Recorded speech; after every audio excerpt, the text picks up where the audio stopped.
Hello বন্ধুরা, good evening. তোমরা সকলে কেমন আছো? আশা করছি খুব ভালোই আছো। আমিও কিন্তু বেশ ভালো আছি। তো এখন বাজে বিকেল 4:45। এখন থেকে আমি কিন্তু ব্লগটা শুরু করছি। তো দেখো, কালকের যে ঘুটঘুটে অন্ধকার যে রাস্তাটা ছিল, আজকে কিন্তু এই রাস্তাটার দিয়ে আমরা যাওয়া আসা করছি। তো কালকে আমরা আর কি যে রিলেটিভের বাড়িতে গেছিলাম, সেই বাড়িতে আর কি যাচ্ছিলাম। ঠাকুর দেখার পরে কিন্তু আমরা সেখানে যাচ্ছিলাম। তো ঘুটঘুটে অন্ধকার ছিল, কিচ্ছু তোমাদের দেখাতে পারিনি। তো আজকে কিন্তু আমরা কলকাতার দিকে ফিরছি। তো আজ এই রাস্তা দিয়েই কিন্তু আমরা যাচ্ছি আর কি। তো দেখতে পাচ্ছ সারাটা রাস্তা কিন্তু সবুজে সবুজ, আর দুই ধারে পুকুর, আবার এক একটা জায়গায় কিন্তু মানে পুরোটাই সবুজে সবুজ। ওই দেখো, পুরো সবুজে সবুজ, দু সাইড একেবারে খুব সুন্দর একটা দৃশ্য। আমার তো খুবই ভালো লাগছে। তো অন্ধকারে কিছুই দেখা যাচ্ছিল না।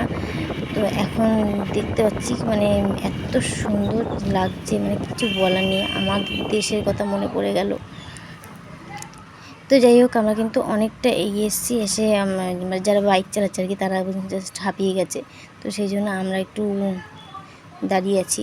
আর তারপরে কিন্তু আমরা একটা মন্দিরে ঢুকেছিলাম। সেই মন্দিরে কিন্তু ফোনটা অ্যালাউ নেই আর কি, ছবি তোলা ভিডিও করা অ্যালাউ নেই। তো সেই জন্য আমি ভিডিও করিনি। তো এইটুকু ভিডিওটা করলাম এখন। তারপরে কিন্তু আমরা বাড়ির দিকে চলে এসেছি। আমরা সিতিমোড় পর্যন্ত কিন্তু পৌঁছে গেছি।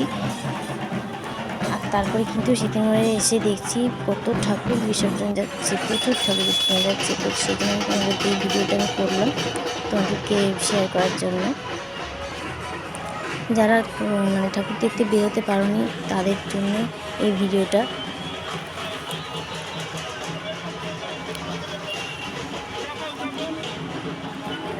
অনেকে ঘরে বসে বসে টিভিতে ঠাকুর দেখছেন, মানে তারা বেরোতে পারছে না, তাদের জন্য। অবশ্য আমি আগেও অনেক ঠাকুরের ভিডিও দিয়েছি। তো এটাই আমার লাস্ট ঠাকুরের ভিডিও, কারণ আজকে কিন্তু বিসর্জন চলে যাচ্ছে সব ঠাকুর।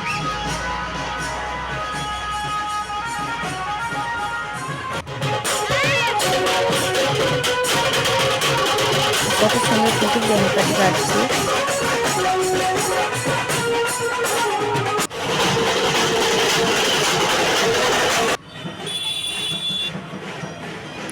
আমরা আগে কিন্তু এরকম সিতিমোড়ে এসে দাঁড়িয়ে থাকতাম, প্রচুর ঠাকুর দেখতাম, কিন্তু এখন আর হয়ে ওঠে না। তো আমরা কিন্তু বাস স্ট্যান্ড চলে এসেছি। বাস স্ট্যান্ডের সামনে কিন্তু এরকম ঠাকুর বাজছে। তো বন্ধুরা, আজকের ভিডিওটা এখানে শেষ করছি। দেখা হবে, টাটা, বাই বাই।